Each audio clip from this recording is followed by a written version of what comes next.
Tabloids love to talk about what you look like and what you wear and all that kind of stuff. Does that affect you at all? Not really. At the end of the day, it's kind of an exaggerated. So anything, if you work in an office, there'll always be people that talk about what people are wearing, and it's kind of that on a bigger scale. And I've come to realise that I can't keep everybody happy, and sometimes I'll wear things that people love, and sometimes I'll wear things that people hate, and I'll do things that people don't like. And I think you just got to kind of accept that everybody goes through it if you're in the limelight, and that's kind of how the world works. It's pretty competitive out there right now from a female pop star point of view, and you've already mentioned Katy Perry. How hard is it to kind of cut through that kind of competitiveness while still staying true to yourself? I've never ever really been a competitive person. I've always just focused on what I'm doing. I think if you get wrapped up in what's she doing, or what's she doing, or how's she wearing her hair, or what's she bringing out, you kind of lose sense of what you're about.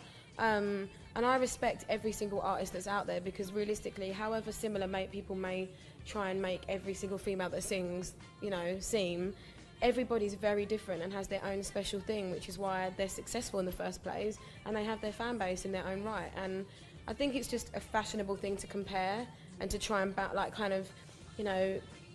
compare people off each other and get that kind of reaction going. But I just do me, and if people think I'm like other people, then that's fine, but I try not to be, so. And who are your favourite female pop stars right now? Ooh, I've always been obsessed with Beyonce and Rihanna. I think Gaga has taken a standard of pop legend to a different kind of place. I think she's amazing. Katy Perry, Gwen Stefani, I've always been a huge fan of. Khalees, Mariah.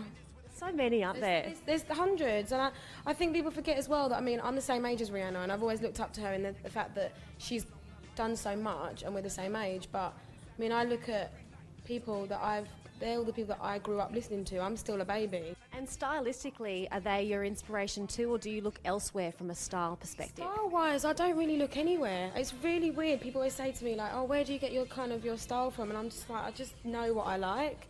I think you walk into a shop and you kind of go, no, yes, no, yes. And that's how I've always been. And I think that obviously now the opportunity of designers that kind of contact me or go, would you like to wear some of our stuff? And I'm learning a lot more about fashion. But I've always been someone that likes to kind of be a bit different, but not so different that people can't relate. But no, yeah, sometimes I like to look like a witch, as I did at the Logies red carpet. No, you didn't. You look beautiful. But, it's just, I think style's about being comfortable, I think if you feel good, you look good.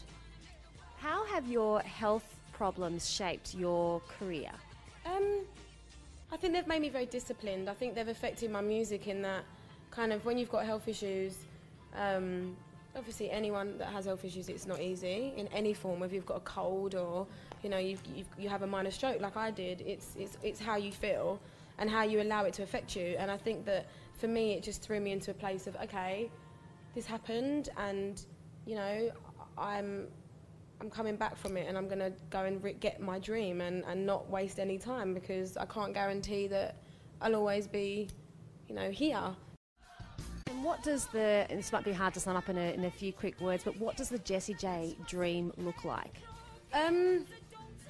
A normal chick that is travelling the world, singing, and I think for me the one thing I always want people to be talking about the most is my music and my voice, and the songwriting. They're the kind of always I want to be the forefront of what I do, and I just don't take myself too seriously. I think I'm just like a normal girl that just is trying to have fun in life. You only get one, so you may as well make the most of it. Well, speaking of travelling the world, Australia has truly embraced you. How do you explain that? You can't. It's the most incredible feeling. I remember when I landed, and I had the day that I landed off, obviously, because I was on a plane for 33 hours.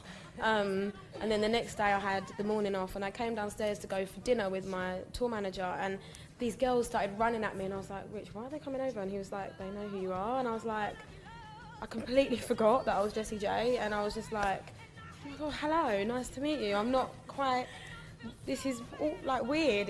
I'm in Australia, I didn't know people knew me like that, and they were like, oh, we're your biggest fans, we love you. And they'd waited like the whole day, and it's very surreal, but it's a beautiful thing when you travel across the other side of the world and your songs are still being supported. And music is an amazing global language that travels, and you have no control over it, and that's what I love. You never